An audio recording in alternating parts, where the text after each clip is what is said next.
So today I just wanted to take a quick look at Halloween is Grinch Night, the 1977 Halloween special.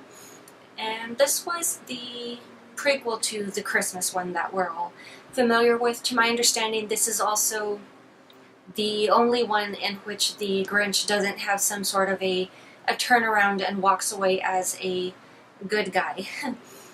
So there are 3 Grinch specials altogether. I do not recall the third one at the moment, but yes, this is pretty much the only one where he pretty much just remains his gross, nasty self in the special.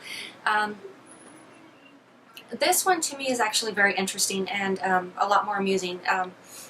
So apparently the way that they can tell when it's going to be Grinch Night, which of course randomly happens X amount of years every so often on Halloween, so it's not specifically every single Halloween. So alternatively, the special is also just known as Grinch Night, but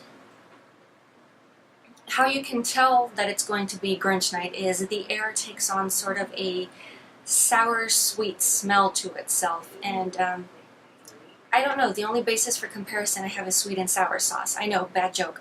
But what on earth does sour, sweet scent or aroma supposed to smell like? But supposedly that's one of the warning signs. And then of course you have various other creatures that just kind of enter a bit of unrest. They, what would you say, they definitely become a lot more active when generally they're creatures that are a lot more docile, even though they are slightly aggressive. But for some odd reason, these are excellent conditions for the Grinch to decide he's going to come out of his cave and go to the small town of Whoville and pretty much just be his regular lousy self. So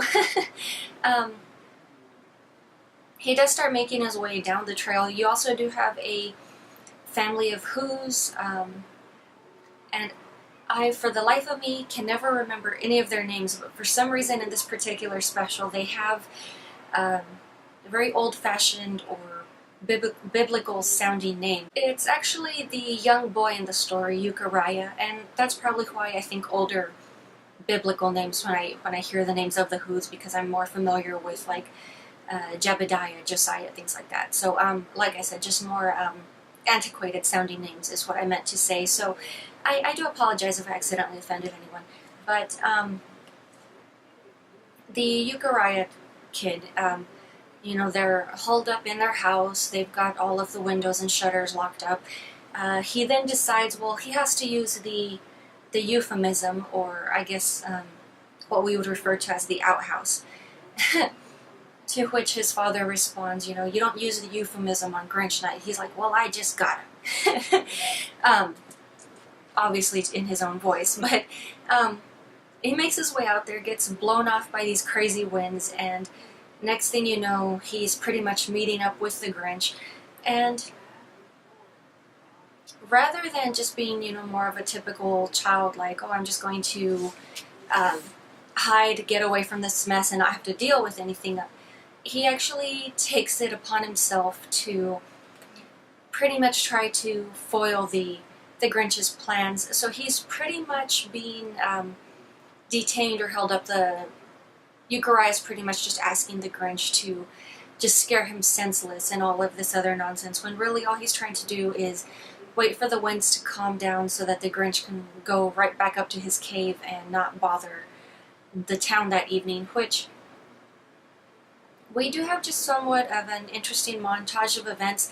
To my knowledge, this is also the first time that we discover, or the first time that it's brought to our attention, that the Grinch's dog, it really isn't too happy with his owner. I mean, the Christmas special is the one that I'm most familiar with, and you know, the pooch pretty much just did as he was asked to do. But in this one, there's very much the phrasing of being a slave that's used. So he's obviously not happy.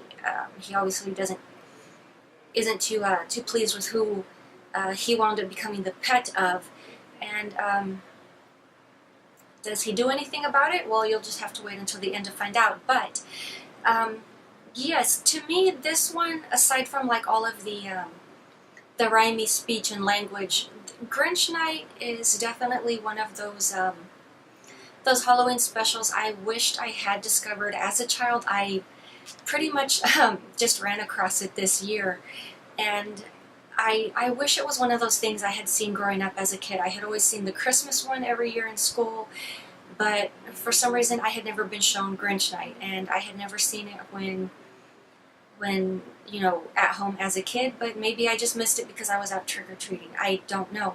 But I am definitely glad that I did see it. This one, as well as the Charlie Brown special, I did see as an adult, but this one I definitely did enjoy a lot more. And in my opinion, the Grinch seems a lot more suited to Halloween than he does to Christmas. It kind of makes me wish that they would have done kind of like a Halloween live action version. They did a Christmas one for the Grinch, which I didn't care for. But I would love to see a Halloween one brought, you know, as a live action version. I think that would be a lot of fun. But that's just pretty much my 2 cents. It is a fairly short holiday or Halloween special, but definitely very much enjoyable. You do get a few of the little singing sequences here and there as well. But definitely, in my opinion, a lot more enjoyable. But that is pretty much all I have for you guys today.